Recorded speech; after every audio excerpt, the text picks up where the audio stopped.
LCB PI ट्रॅफिकमध्ये तर शहर ठाणेदार LCB PI जिल्हा पोलीस दलात मोठे फेरबदल। नववर्षाच्या पूर्वसंध्येला जिल्हा पोलीस दलात मोठे फेरबदल झाले आहे।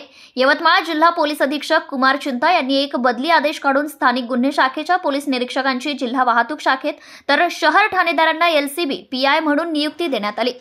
या व्यतिरिक्त 2 अधिकाऱ्यांचा या बदलांमध्ये समावेश आहे। जिल्हा पोलीस अधीक्षक कुमार चिंता यांनी 31 डिसेंबरला सायंकाळी जिल्हा पोलीस दलात फेरबदल करीत बदल्यांचे आदेश काढले। त्यामध्ये स्थानिक गुन्हे शाखेचे पोलीस निरीक्षक ज्ञानोबा देवकते यांना जिल्हा वाहतूक शाखेच्या निरीक्षक म्हणून नियुक्ती देण्यात आली। त्यांच्या रिक्त झालेल्या जागेवर शहर ठाणेदार सतीश चौरे यांना स्थानिक गुन्हे शाखेचे निरीक्षक म्हणून नियुक्ती देण्यात आली। याशिवाय नियंत्रण कक्षातील पोलीस निरीक्षक रामकृष्ण जाधव यांना शहर ठाणेदार तर वाहतूक शाखेचे पोलीस निरीक्षक अजित राठोड यांना पोलीस कल्याण शाखेत नियुक्ती देण्यात आली।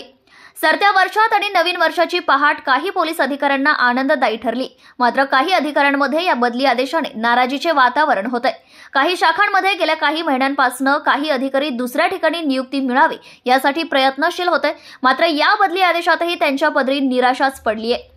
त्यामुळे आगामी काळात जिल्हा पोलीस अधीक्षक चिंता हे आणखी काही फेरबदल करीत अधिकाऱ्यांच्या जिल्हा अंतर्गत बदल्यांचे आदेश काढतात का याकडे आता अनेकांचे लक्ष लागलेले आहे।